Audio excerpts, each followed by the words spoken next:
Hi అండి అందరికీ. నేను మీ అరుణ లక్కీ ఛానల్కి స్వాగతం. ఉరుకుల పరుగుల జీవితానికి ఒక చిన్న కామా పెట్టినట్లు అలానే ఇంట్లోనే ఉండే ఆడవాళ్ళకి రొటీన్ లైఫ్ను కొంచెం పక్కన పెట్టి ప్రకృతి ఒడిలో సేద తీరడమేగా ఇప్పుడు నడుస్తున్న కొత్త ట్రెండ్.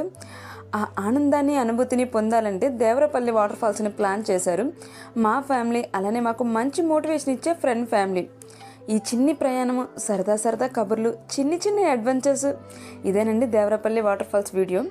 పొద్దున్నే పచ్చని చెట్లు, కనుచూపు మేర కొండలు, జాలువారే జలపాతాలు, దగ్గరికి వెళ్ళే కొద్ది ఒక చిన్నపాటి సంగీతము మంచి తెరపీలానే ఉందండి. ప్రకృతి ప్రేమికులనైతే పరవశింప చేస్తుందండి ఈ ప్రయాణం. ఈ వాటర్ ఫాల్స్ మాకు సుజాత నగర్ నుండి సరియు వాటర్ ఫాల్స్కి 50 కిలోమీటర్స్ అని మాటలని మ్యాప్స్ అడిగితే చెప్పిందండి.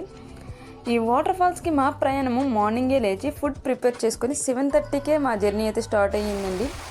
జలపాతాలకైతే దగ్గరికి చేరుకున్నాము. వింటున్నారు కదా, అంత పెద్ద మగ మహారాజులే చాలా భయపడ్డారండి. వాటర్ అయితే చాలా స్వచ్ఛంగా ఉందండి. మా చిన్ని బాబుని 10:30కి ఎత్తుకున్నారండి మా శ్రీవారు. ఈవినింగ్ 5:30కి దించారండి. చూసిన వాళ్ళు చాలామంది చిన్నపిల్లలతో అలా ఎలా వచ్చేసారు అని ఆశ్చర్యంగా అడిగేవారండి. ఇంకా లోపలికి వెళ్తుంటే నాకు colour Swathi danger movie scenes అన్నీ గుర్తుకొచ్చాయండి. చిన్నప్పుడు చదువుకున్న లైన్స్, చీమల దూరని చెట్టడివి, కాకిల దూరని కారడివి, అలాంటి డేంజరస్ లైన్స్ అన్నీ గుర్తుకొచ్చావండి.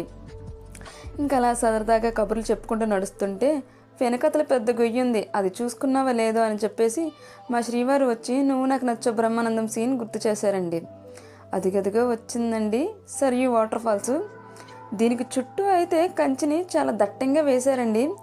కానీ కొంచెం దట్టమైన మనుషులు దిగినట్టున్నారండి. కంచి మొత్తం పోయింది. వాటర్ అయితే మొత్తం పొల్యూట్ కూడా అయిపోయిందండి. ఎటు చూసినా ఎత్తైన కొండలు, నీలి మబ్బులు, జాలువారే జలపాతాలు, ప్రకృతి సౌందర్యంతో పలకరిస్తుంది కదా. ఇప్పుడిప్పుడే మొదలవుతుందండి కఠినమైన కాలినడక. ఇప్పటి వరకు ఒక లెక్క, ఇప్పుడు నుండి ఒక లెక్క. ప్రకృతి పర్వల్లో అనే మాట నుండి పాదాల నొప్పులండి, ప్రాణాలు పోతున్నాయండి అనే మాటలో మార్పులు, అడుగులు తడబడుతున్నాయి. అదిగదిగో వచ్చిందండి వాళ్ళ వాటర్ ఫాల్స్ అయితే.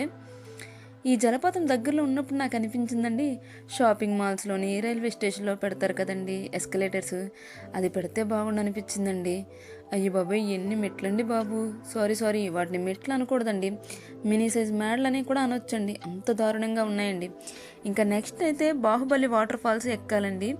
అది ఎక్కాలంటే పెద్ద కొండ ఎక్కాలండి. సారీ నేనైతే ఎక్కలేదండి. మీ శ్రీవారు ఎత్తుకొచ్చారా అంటే అలా ఏం కాదులేండి, ఎత్తుకోలేదు, నడవలేదు. మరి ఎలా వచ్చేసారండి? పాకురుకుంటూ వచ్చేసానండి. బాహుబలి వాటర్ ఫాల్స్ని నాలాగే భయపడుతూ ఎక్కాలనుకునే వాళ్ళు బజరంగ్ బలి అనే నినాదంతోటో లేదా నామస్మరణంతో తలుచుకుంటూ ఎక్కేయండి. ఈ జలపాతంలో మేమైతే జలకాలాడలేదండి, దగ్గర కూర్చొని 6 మెంబర్స్ అయితే వెళ్ళామండి. మా పెద్ద బాబు చేత కాళ్ళు కడిగించి తీసుకొని వచ్చామండి. చాలా డేరింగ్ పర్సన్స్ కదండి మేము. సరే, మీరు ఇప్పుడు చూస్తున్న వాటర్ ఫాల్స్ అయితే ముందు కొంచెం 10 అడుగులు లోతుందండి. సేఫ్టీగా గజ ఈతగాళ్ళు అయితే అందుబాటులోనే ఉన్నారండి. అందరూ బాగానే సహకరిస్తున్నారు. మేమైతే సెకండ్ సాటర్డే ఈ ట్రిప్ని మేము ప్లాన్ చేసుకున్నాము. ఈ ట్రిప్ పేరు సరిపోదా శనివారం అని నామకరణం కూడా చేసుకున్నామండి. ఇదే నా ఫస్ట్ యూట్యూబ్ వీడియో అండి. ఒక్క విషయం గుర్తుపెట్టుకోండి, చిన్నపిల్లలతో అయితే ఇలాంటి ట్రిప్స్ని అయితే అస్సలు ప్లాన్ చేయకూడదండి. ఈ వీడియో అయితే మీకు ఎలా అనిపించిందో నాకు కామెంట్ సెక్షన్లో కామెంట్ చేయండి. Bye friends, thank you. Video నచ్చితే లైక్ చేయండి, షేర్ చేయండి, సబ్స్క్రైబ్ చేసుకోండి.